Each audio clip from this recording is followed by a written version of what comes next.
Hello guys, I am Govindraj. आज हम पढ़ेंगे आर्टिकल्स। एमपी पटवारी का सिलेबस पिछले वीडियो हम देख चुके हैं। आज का हमारा टॉपिक है आर्टिकल्स। आर्टिकल्स होते क्या हैं? आर्टिकल्स ए एंड द, इनको आर्टिकल बोला जाता है। आर्टिकल दो प्रकार के होते हैं, इनडेफिनेट आर्टिकल और डेफिनेट आर्टिकल।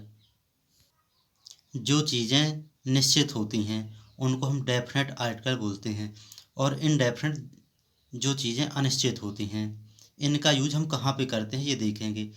इनका यूज करने के लिए सबसे पहले हमें ये देखना, जिस चीज़ के पहले हम करते हैं वो चीज़ सिंगुलर नाउन है कि नहीं है। अगर सिंगुलर नाउन होगी तब वहाँ पर ए एन का यूज किया जाता है। ए एन का प्रयोग अनिश्चित सिंगुलर नाउन से पूर्व किया जाता है। और द का प्रयोग निश्चित, जो चीज़ें पहले से पता हो या निश्चित हो तब वहाँ पर हम द का यूज करेंगे। यदि उन जिन चीज़ों के बारे में हमें जानकारी ना हो वहाँ पर हम एन का यूज करेंगे। अब हम देखेंगे ए और एन का यूज कहाँ पे करते हैं। तो हमें सबसे पहले देखना है एन का यूज।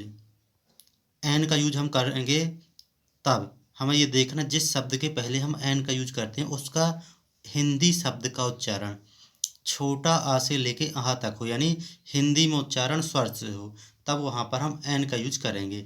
और हिंदी उच्चारण का कबूतर से लेके ज्ञानी तक वहाँ पर ए का यूज किया जाता है। हमें इंग्लिश के स्वर व्यंजन से कोई मतलब नहीं है।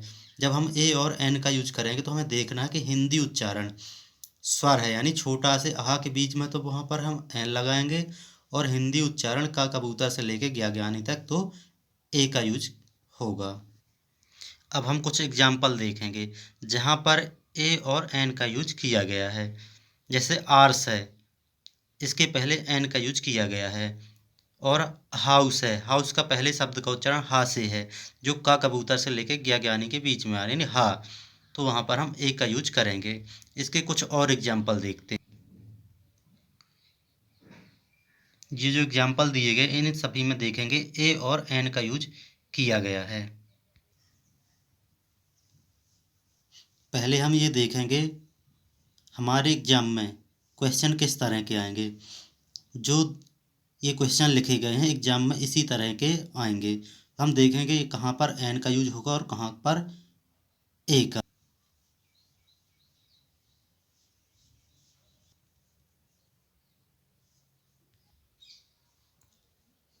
अब हम देखेंगे ए का यूज कहाँ पर आ होता है और कहाँ पर ए, और एन का यूज कहाँ पर अन होता है और कहाँ पर एन, और द का उच्चारण द और दी कहाँ पर होता है।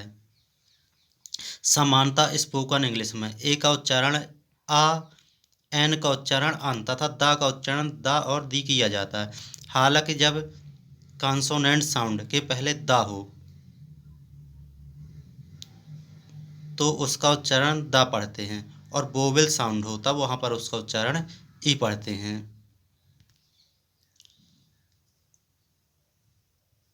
ए और एन के कुछ एग्जाम्पल देखेंगे। जैसे इट इज अ बुक, तो बुक इसमें ए का यूज किया गया बुक के पहले एन का, क्योंकि इसका उच्चारण बी से हो रहे हैं जो वोवेल साउंड से होता है। दिस इज अ पेन, ए का उच्चारण किया गया है। ही इज एन इंडियन, तो यहाँ पर एन का।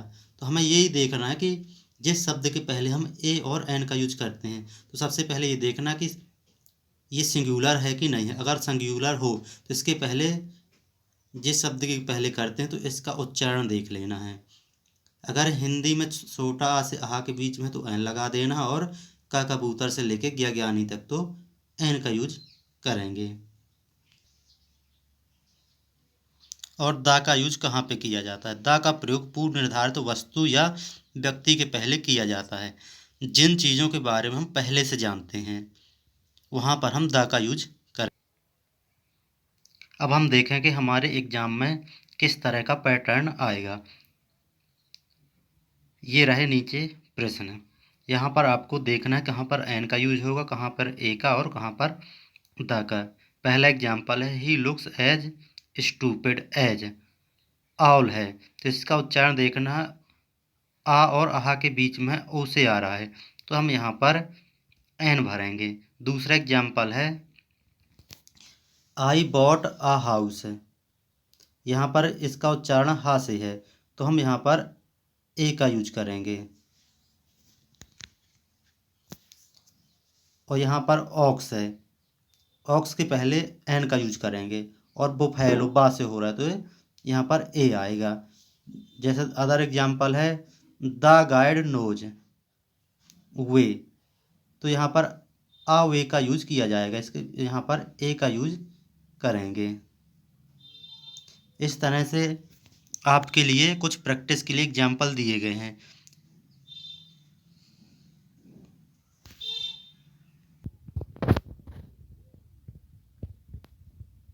इन प्रश्नों को आपको सॉल्व करना है और देखना कहाँ पर ए का यूज होगा और कहाँ पर एन का। और इस तरह के वीडियो को